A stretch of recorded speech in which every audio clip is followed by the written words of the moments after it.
নেতানিয়াহুর বিরুদ্ধে গ্রেপ্তারি পরোয়ানা জারি করল তুরস্ক। নেতানিয়াহুর বিরুদ্ধে গণহত্যার অভিযোগ ইন্টারপোলের রেড নোটিশ চাইল তুরস্ক। সর্বশেষ ইসরায়েলের প্রধানমন্ত্রী বেনিয়ামিন নেতানিয়াহু এবং আরেক কর্মকর্তা আফেক মস্কোভিচের বিরুদ্ধে ইন্টারপোলের রেড নোটিশ জারি করতে অনুরোধ জানিয়েছে তুরস্কের বিচার মন্ত্রণালয়। গাজা উপত্যকায় গণহত্যার অভিযোগ, গ্লোবাল সমুদ্র ফ্লোটিলায় থাকা আন্দোলন কর্মীদের ওপর আন্তর্জাতিক জলসীমা ইসরায়েলি হামলা সংক্রান্ত শুনানির এই সময় সিদ্ধান্ত নেওয়া হয়। গত শনিবার 22 আগস্ট আল জাজিরার এক প্রতিবেদন থেকে এই তথ্য জানা যায়।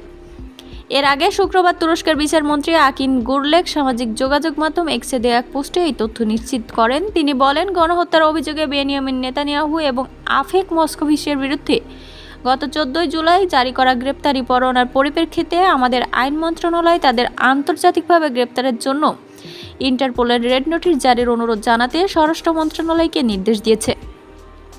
সংশ্লিষ্ট নথিগুলো আমাদের পররাষ্ট্র মন্ত্রণালয়েও পাঠানো হয়েছে। নেতানিয়াহু ও মস্কোভিচ মানবতা বিরোধী অপরাধ, গণহত্যা, গুরুতর বেআইনি স্বাধীনতা হরণ, ইচ্ছাকৃত আঘাত, নির্যাতন, দুর্ব্যবহার, সম্পত্তির ক্ষতি সাধন, গুরুতর ডাকাতি এবং যানবাহন ছিনতাই বা দখলের অভিযোগে বিচারের সম্মুখীন হচ্ছেন। এসব অভিযোগ আন্তর্জাতিক জলসীমায় গাজায় মানবিক সহায়তা পৌঁছে দেওয়া, বেসামরিক নাগরিকদের ওপর সশস্ত্র হস্তক্ষেপ এবং ফলস্বরূপ কর্মীদের আটক করার ঘটনার সঙ্গে সম্পৃক্ত। এ সময় গাজায় ইসরায়েলের অপরাধের জন্য দেশটিকে জবাবদিহির আওতায় আনতে তুরস্ক সব ধরনের আইনগত ব্যবস্থা গ্রহণ করবে বলে উল্লেখ করেন তিনি। আঙ্কারার এই আইনি পদক্ষেপের নেপথ্যে সিরিয়া সীমান্তে দুই দেশের সাম্প্রতিক উত্তেজনার প্রভাব রয়েছে। চলতি সপ্তাহের শুরুতে উত্তর সিরিয়ায় আবু আল দুর সামরিক বিমান ঘাঁটিতে ইসরায়েলি বিমান হামলার পরে তুরস্ক এই সিদ্ধান্ত ত্বরান্বিত করে। বিমান ঘাঁটিতে তুর্কি সেনাদের অবস্থান তৈরি হচ্ছে এমন অভিযোগে ইসরায়েল হামলা চালালেও তুরস্ক সিরিয়া ঘাঁটিতে সামরিক উপস্থিতির কথা অস্বীকার করেছে। এর আগেও গাজায় ইসরায়েলি হামলার ঘটনায় নেতানিয়াহুর বিরুদ্ধে অভ্যন্তরীণভাবে গ্রেপ্তারি পরোয়ানা জারি করেছিল তুরস্ক। ইসরায়েলের বিরুদ্ধে মানবাধিকার আন্তর্জাতিক আইন লঙ্ঘনের অভিযোগ তুলে দেশটির বিরুদ্ধে আন্তর্জাতিক ব্যবস্থা নেওয়ার আহ্বান জানিয়ে আসছে তারা, তবে ইসরায়েল এসব অভিযোগ অস্বীকার করে। গত মে মাসে গাজার উদ্দেশ্যে যাত্রা করা গ্লোবাল সমুদ্র ফ্লোটিলার অন্তত 2টি নৌযানে গুলি চালায় ইসরায়েলি বাহিনী।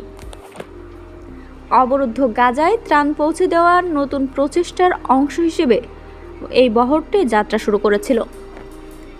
এর আগেও গাজামুখী ত্রাণবাহী বহরের অভিযান আন্তর্জাতিক জলসীমায় ইসরায়েলি বাহিনী আটকে দিয়েছিল।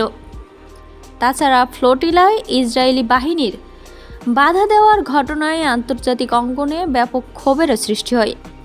এই ঘটনায় ফ্রান্স, ইতালি ও অস্ট্রেলিয়াও বিচারিক প্রক্রিয়া শুরু করেছে। তবে মূলত এর শুরুই হয় আইনি পদক্ষেপের নেপথ্যে সিরিয়ার সীমান্তে দুই দেশের সাম্প্রতিক উত্তেজনার প্রভাবে।